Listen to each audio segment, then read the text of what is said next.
Les déclarations que fait Emmanuel Macron sur Israël sont du niveau de celles qu'il fait sur l'Ukraine.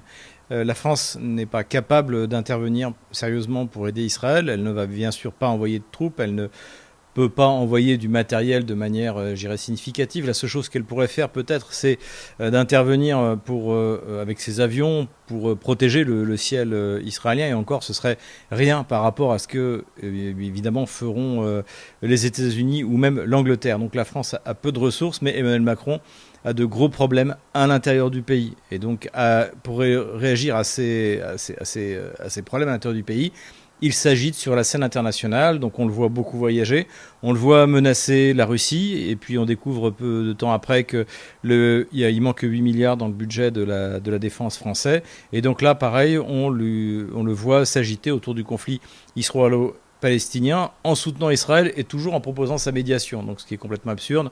Soit on reste neutre et on peut se permettre d'être évidemment un médiateur. C'est pareil que dans le conflit ukrainien, soit on prend parti. Donc il a pris parti pour Kiev, il a pris parti pour Tel Aviv. Donc désormais, évidemment, il ne peut pas être médiateur. Donc tout ça, c'est de l'agitation. La France ne peut pas faire grand-chose, même si elle le voulait. Réellement, le pays est au bord de la faillite. Il n'y a plus d'argent dans le ministère de la Défense. Il n'y a plus de commandes à notre complexe militaro-industriel. Donc le problème est là. Le problème aussi, c'est que Emmanuel Macron s'est plus ou moins engagé à reconnaître l'État palestinien.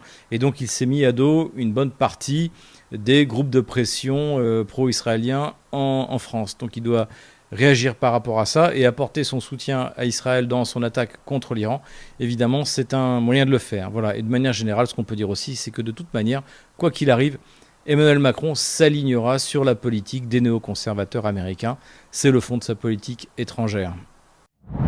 En ce qui concerne Renault, eh bien pour l'instant, en fait, on ne sait pas grand-chose. Ce qu'on sait, c'est que le ministre de la Défense, Sébastien Lecornu, a dit que la France allait profiter de l'expérience ukrainienne pour faire fabriquer des drones en Ukraine.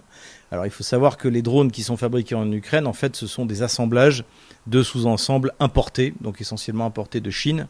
C'est-à-dire que la France, si elle voulait produire des drones comme en Ukraine, eh bien elle pourrait clairement créer des ateliers avec des gens de compétences moyennes et ils arriveraient à faire aussi bien que ce qui se fait en Ukraine. Évidemment qu'en Ukraine, on ne fabrique pas les composants, la microélectronique, on ne fabrique pas les moteurs, on fabrique quasiment rien. De manière, je pars sur la production massive de drones. Après, il y a quelques ULM, ultra légers motorisés, donc qui également étaient fabriqués en Ukraine, qui ont été militarisés.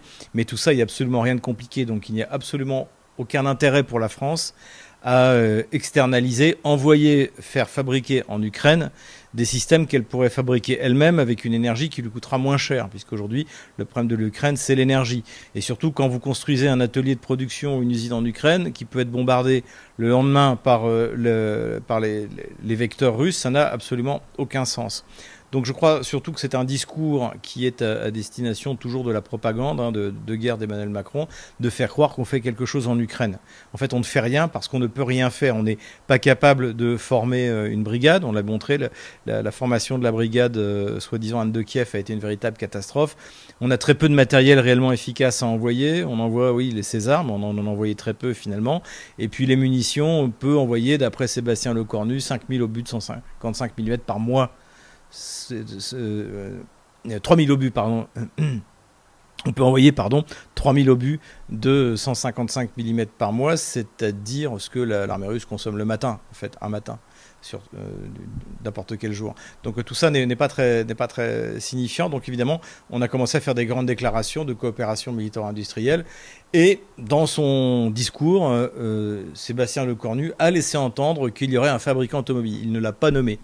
Le fabricant automobile a été nommé par France Info, donc une radio d'État du régime d'Emmanuel Macron, et qui a dit que c'était Renault. Mais en fait, Renault n'a pas confirmé cette information. On ne sait pas ce qu'il en est exactement. Et pour l'instant, donc encore une fois, il n'y a rien de confirmé. Ce qui est en revanche absolument absurde, c'est qu'on se demande déjà pourquoi nommer, pourquoi est-ce qu'un pourquoi est-ce qu'un producteur de voitures se mettrait à fabriquer des drones? Ça n'a absolument aucun sens. À la limite, qu'on propose à Nexter de venir, donc fabricant d'armement, donc de venir fabriquer des drones en Ukraine, bon, pourquoi pas? Encore une fois, ça n'a aucun sens parce que l'Ukraine n'a aucune valeur ajoutée là-dedans. Mais pourquoi pas faire assembler des drones par Nexter en France ou en Ukraine, pourquoi pas, admettons. Mais Renault, ça n'a absolument aucun sens. C'est pas son corps de métier, c'est pas sa spécialité. En revanche, ce qui est clair, c'est que visiblement Sébastien Lecornu, ou en tout cas une partie du ministère de la Défense français, une partie du ministère des Affaires étrangères sans doute, derrière Jean-Noël Barrot, eh bien, n'ont absolument pas envie que Renault revienne en Russie, puisque dans 3 ans, Renault aura un droit de retour. Renault est parti pour un rouble symbolique, mais avec une possibilité de revenir en Russie. Donc 6 ans après son départ. Or, Renault était le premier producteur de voitures en Russie. Je dis bien pas le premier producteur étranger, le premier producteur de voitures en Russie, notamment avec son énorme usine à Tolyatti. Et évidemment, c'était une grosse perte, mais il y a une possibilité de retour. Et aujourd'hui, la classe dirigeante européenne, que ce soit Angela Merkel qui veut couler du béton dans les tuyaux de Nord Stream, que ce soit Emmanuel Macron, eh bien, ils ont compris qu'ils ont perdu la guerre et ils veulent tout détruire et ils veulent que ceux qui leur succéderont ne puissent pas reconstruire la relation économique avec la Russie, avec le retour de Renault, pourquoi pas, reconstruire la coopération dans le domaine énergétique avec la réouverture des tuyaux de Nord Stream, dont un, rappelons-le, est en parfait état. Donc le sens de ce que veut faire Sébastien Lecornu, visiblement, c'est de saboter tout retour possible de la relation franco-russe, dont on sait qu'elle a été préservée tout au long de ces 25 dernières années chaotiques par la relation économique. La chambre de commerce franco-russe était plus importante dans la relation franco-russe finalement que la diplomatie française. Et donc le but, c'est de tout détruire. Et aujourd'hui, c'est le sens de ce que fait Emmanuel Macron.